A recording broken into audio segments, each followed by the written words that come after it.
Good morning, student. We are just continuing our previous chapter, means introduction of statistics. जो हमारा chapter था 1, उसी को अपन कंटिन्यू कर रहे हैं। एंड जो हमने लास्ट क्लास में पढ़ा था वो ये था कि दैट इकोनॉमिक्स इज साइंस और आर्ट्स। ठीक है, इसके ऊपर बहुत बड़ा सा डिबेट हुआ था जिसमें हमने सीखा था कि सम इकोनॉमिस्ट हैज़ अ व्यू कि इकोनॉमिक्स साइंस है और कुछ ने बोला था दैट इट्स एन आर्ट। तो फिर हमने कंक्लूजन डिराइव किया that it's both science as well as an art. ठीक है, ये अपन लास्ट क्लास में पढ़ चुके थे।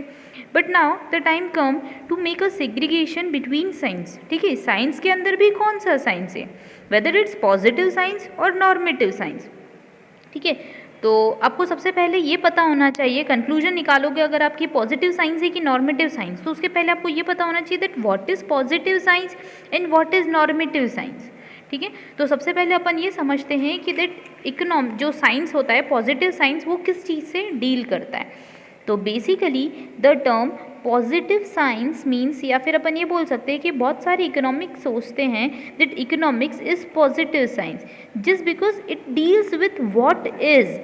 ठीक है, ये काय से डील करता है इकोनॉमिक्स, व्हाट इज से डील करता है। और आई कैन से कि it deals with present conditions और present situations whatever are going to be conducted in our economy. मतलब जैसे अगर हम अभी की कंटिन्यू या अभी प्रेजेंट जनरेशन की बात करें तो आपको पता है अभी अपनी कंट्री के अंदर कोविड की क्राइसिस चल रही है, कोविड से रिलेटेड बहुत सारी प्रॉब्लम हो रही है। तो if we are talking about our economic activities which are going to conduct in that particular time of COVID, तो it would be the aspect of positive science. ये काय का एस्पेक्ट होगा, पॉजिटिव साइंस का एस्पेक्ट होगा। Just आप लोग ने भी अभी बहुत सारे न्यूज़ में सुना होगा या आपको ये पता ही होगा कि हमारी इकोनॉमी के अंदर जो अनएम्प्लॉयमेंट का रेट है वो इंक्रीज़ हो गया है।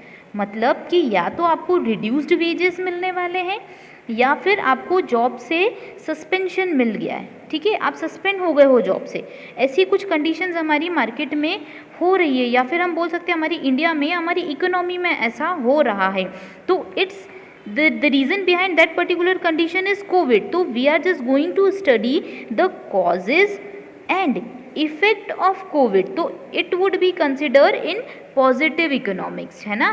मतलब ये वाला जो पॉइंट होगा ये काय में कंसिडर होगा, पॉजिटिव इकोनॉमिक्स में। Basically the crux is that कि the conditions which tell us about the economic activity it what is, या फिर हम ये बोल सकते हैं it deals with our present aspect, then it would be positive science. तो जब भी हम इकोनॉमिक्स को पढ़ेंगे और ऐसे पॉइंट पढ़ेंगे जो प्रेजेंट जनरेशन से रिलेटेड हो या फिर कॉजेज एंड इफेक्ट को स्टडी करता हो, तो इसको अपन क्या बोल देंगे, पॉजिटिव साइंस बोल देंगे। आई होप ये चीज़ आपको समझ में आई होगी।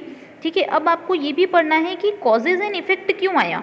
जस्ट बिकॉज यू नो कि साइंस जो होता है it always studies causes and effect, means the reason behind a particular action and what are the effect of that particular action would be consistent science. जैसा हमने आपको बोला था last class में, हमने बहुत सारे लॉ पढ़ रखे हैं साइंस में, आपने बहुत सारे लॉज पढ़े होंगे 10th क्लास में। हमने प्राइस और डिमांड का भी एग्जाम्पल लिया था। तो हमने देखा था कि when prices are going to raise then demand automatically decreases. अगर कोई चीज़ महंगी मिल रही है मार्केट में, प्राइस ज़्यादा है, तो हम उसको कम क्वांटिटी में कंज्यूम करेंगे, हम थोड़ी कम डिमांड क्रिएट करेंगे। बट अगर मान लो प्राइजेज डिक्रीज हो जाती है तो डिमांड क्या हो जाती है हमारी, automatically increase. Means we studied about the causes and effect of change in price. मतलब कि अगर कोई डिमांड में चेंज हुआ है, if there is a change in demand then what's the reason behind that particular change. ठीक है, would be known as science, means economics is a science. ठीक है, ये अपन ने पढ़ा। फिर अपन ने पॉजिटिव साइंस को पढ़ा that if it's study about the present generation या फिर प्रेजेंट टाइम और current causes and effect, it would be known as positive science. Now let's discuss about the normative science. अब कुछ लोग बोलते हैं that economics is normative science. अब वो ऐसा क्यों बोलते हैं, तो अपन इसके पीछे रीज़न देखते हैं। तो हमने पढ़ा था कि what is would be deal in present science, sorry positive science। तो अगर if there is any point which is going to discuss about what ought to be, है ना, ये इसको ध्यान रखना आप, ये वर्ड बहुत इंपॉर्टेंट है, व्हाट ऑट टू बी और what should be. Then we are going to discuss normative science, मतलब अगर व्हाट इज डील कर रहे हैं अपन की आज क्या है, आज की जनरेशन क्या है, आज कौन सी कंडीशंस हमारी इकोनॉमी फेस कर रही है, तो it would be positive science. But if we are talking about what should be, मतलब क्या होना चाहिए, व्हाट ऑट टू बी, क्या होना चाहिए. ठीक है, तो ये आपको जब ये चाहिए वर्ड पढ़ा तो आपको ये समझ में आया कि इट्स रिलेटेड विथ फ्यूचर. ठीक है, ये कैसे रिलेट होता है, फ्यूचर से रिलेटेड होता है. अगर हम टाइम की बात करें तो पॉजिटिव प्रेजेंट से डील करता है, और नॉर्मेटिव कैसे डील करता है, फ्यूचर से डील करता है. ठीक है, ये चीज़ आपको समझ में आई. और जो भी व्हाट शुड बी मीन्स, जैसे अभी हमने एग्जांपल ले लेते हैं हमारा पॉजिटिव साइंस की. अभी मैंने बोला कि अनएम्प्लॉयमेंट रेट इंक्रीज हो रहा है, तो अब क्या, तो गवर्नमेंट ने या फिर मोदी प्लान जो आया है, हमारी गवर्नमेंट जो है उन्होंने क्या बोला है, एक सेकेंड है ना. तो अब एग्जाम्पल ले लेते हैं अपन कि जैसे हमने पढ़ा कि व्हाट पॉजिटिव साइंस में it deals with employment problem की. हाँ, इन इकोनॉमी में अनएम्प्लॉयमेंट हो गया, तो गवर्नमेंट ने क्या करा, मोदी जी ने एक प्लान बनाया. मोदी जी ने जो प्लान बनाया वो ये था कि सेल्फ डिपेंडेंसी, मतलब कि हमको सेल्फ प्रोडक्शन से रिलेटेड जो उन्होंने है प्लान बनाया, जिसको अपन हिंदी में बोलते हैं आत्मनिर्भर भारत. क्या बोलते हैं, आत्मनिर्भर भारत. वो उन्होंने क्यों बनाया, just because it provide you the self employment. ये आपको क्या करेगा, सेल्फ एम्प्लॉयमेंट प्रोवाइड करेगा. तो अभी जब हमारी इकोनॉमी में अनएम्प्लॉयमेंट की कंडीशन आई तो कुछ लोग सोच रहे थे, they were thinking that unemployment should be reduced, या अनएम्प्लॉयमेंट शुड रिड्यूस्ड. ठीक है, ये होना चाहिए. तो anything which deals with what ought to be, अगर ये प्लान नहीं आया होता उसके पहले अगर लोग सोच रहे होते तो it would be the aspect of normative science. तो वो किसका एस्पेक्ट हो जाता, नॉर्मेटिव साइंस का. ओके, आई होप ये चीज़ आपको क्लियर हो गई होगी. that it deals with present, it deals with future, but positive science is what is, क्या है हमारे पास, and normative science is what ought to be, हमारे पास क्या हो सकता है, क्या क्या होना चाहिए. ओके, तो let's discuss the some points which tell us that positive science, economics is a positive science. तो first and foremost important feature जो है वो है ये कि it is based on logics. Means we know कि लॉजिक्स क्या होते हैं, तो logics are based on, they are the some list which shows you, they are the arguments. ठीक है, given by the economist to be a positive science. ठीक है, ये कुछ आर्ग्यूमेंट्स है जो इकोनॉमिस्ट ने दिए हैं that science is positive science. तो one is that it is based on logic. As we know कि लॉजिक जो होते हैं it based on causes and effect establishment. ठीक है, तो it studies the fact as they are and doesn't for fall what should be. तो इसलिए economics बोलते हैं कि ये पॉजिटिव साइंस है, क्योंकि ये फ्यूचर को डील नहीं करता. ये वो पॉइंट्स है जो ये बता रहे हैं कि that economics is positive science. Next point हमको बोलता है that economics is not expected to perform function. Means we can not expect anything which is real और which is presently done would be cover under the category of positive science. ठीक है, तो ये ऐसा बोलता है कि दैट इकोनॉमिक्स को हम एक्सपेक्ट नहीं कर सकते. Next, obstructions in progress of economics. कभी कभी हम बात कर सकते हैं कि that there are some hurdles. ठीक है, कुछ हर्डल्स जो है हमें फेस करनी पड़ती है, तो इसीलिए कुछ इकोनॉमिस्ट बोल रहे थे that economics is a positive science just because there are some obstructions. ठीक है, in progress of economics. Economy की जो प्रोग्रेस होती है उसके अंदर बहुत सारे क्या आ जाते हैं, ऑब्स्ट्रक्शंस आ जाते हैं.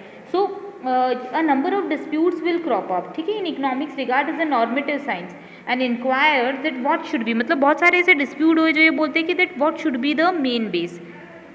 Next is there are some confusions. ठीक है, कुछ confusions थे, जैसे कि इकोनॉमिक्स जो होता है वो स्टार्ट कैसे होता है, किसी चीज़ को गाइड करने से लेके. ठीक है, it depends on your guidance level and your suggestions में लेवल. ठीक है, तो यही बोल रहे हैं वो कि इकोनॉमिक्स पॉजिटिव साइंस है, उसके से रिलेटेड भी बहुत सारे कन्फ्यूजन्स है that it may be positive और it may be normative.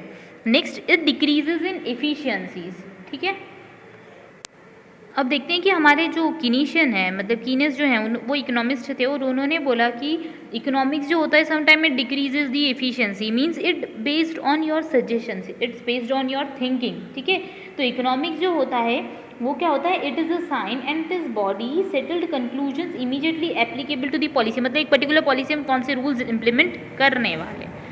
Next is economics is a normative science. तो कुछ लोग बोलते हैं कि इकोनॉमिक्स नॉर्मेटिव साइंस क्यों है, तो economics is not neutral between ends. ठीक है, न्यूट्रल बिटवीन एंड्स मतलब क्या होता है कि means whatever we want to earn we would earn. ठीक है, हम जो भी अर्न करना चाहते हैं या फिर जो भी हमारे डिज़ायर्स है it would be completed, but no, the economic start with our wants means we studied that कि देयर आर अनलिमिटेड वॉन्ट्स, ठीक है, human wants are unlimited and we have to manage in that only.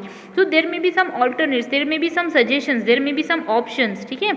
तो we can say that it is a normative science. Next, man is sensitive and logical, ठीक है. As we know कि main जो है human being जो अपना decision making करता है, दे ऑल आर सेंसिटिव, मतलब उनके पास दिमाग है, they are all make all types of logical decision making, ठीक है. वो सब क्या करते हैं, अपनी लॉजिकल डिसीजन मेकिंग करते हैं. तो we must study both the logics and the sentiments of a man. So one without another is incomplete. हम सब बोल सकते हैं कि सेंसिटिविटी और मैन का logical behaviour both would be the same या फिर बोथ वुड कंसिस्ट हियर.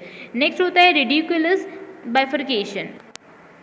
मतलब कुछ लोगों ने एक बाइफर्केशन बना दिया है that it should study causes and effect. Very first let me tell you कि जो शुड वर्ड है या फिर शुड जो anything which relates with should would be normative part, उसको अपन नॉर्मेटिव पार्ट्स बोलेंगे. तो कुछ लोगों ने जो बाइफर्केशन किया है तो ये कभी कभी क्या हो जाता है, it's not clear. Next, economic planning and industrial development. Okay, economic planning and industrial development, ये जो पॉइंट है बताता है that it tells you about the modern age, ठीक है, which is an age of planning and industrial development, ठीक है. So it relates to current time, ठीक है. ये जो होता है ये कैसे डील होता है, करंट टाइम. तो वी कैन ईजिली से, स्टूडेंट आप एक चीज़ ध्यान रखिएगा कि इन दोनों के बीच का जो डिफरेंस बिटवीन है वो बहुत अच्छे से लर्न कीजिएगा, ठीक है. और ये तो डिफरेंट टाइप के जो इकोनॉमिस्ट थे उनके व्यूज़ थे, that some say that it's economic positive, some say that it is normative science. तो अपन ये चीज़ बोल सकते हैं कि ये कुछ इकोनॉमिस्ट के व्यूज़ हैं. आपको जो मेन पढ़ना है वो ये पढ़ना है कि पॉजिटिव साइंस और नॉर्मेटिव साइंस का डिफरेंस क्या होता है, so that it would be clear to you that what actually positive science is and what actually normative science is. तो अगर अपन कंक्लूजन निकाले तो conclusion would be like that कि economics is both positive science as well as normative science. जैसे हमने एक ही example अभी लिया था कोविड के टाइम पे जो अनएम्प्लॉयमेंट रेट का, तो वो जो एग्जाम्पल है इट्स जस्ट फिक्स, क्योंकि हम एक ही प्रॉब्लम ले रहे हैं अनएम्प्लॉयमेंट, और उसको अपन प्रेजेंट टाइम से भी रिलेट कर रहे हैं और फ्यूचर के बारे में भी सोच रहे हैं. ओके, तो अपन क्या बोल सकते हैं that economics is positive as well as normative science as we studied that it's art and science both. Thank you. अपन नेक्स्ट वीडियो में नेक्स्ट टॉपिक पढ़ेंगे.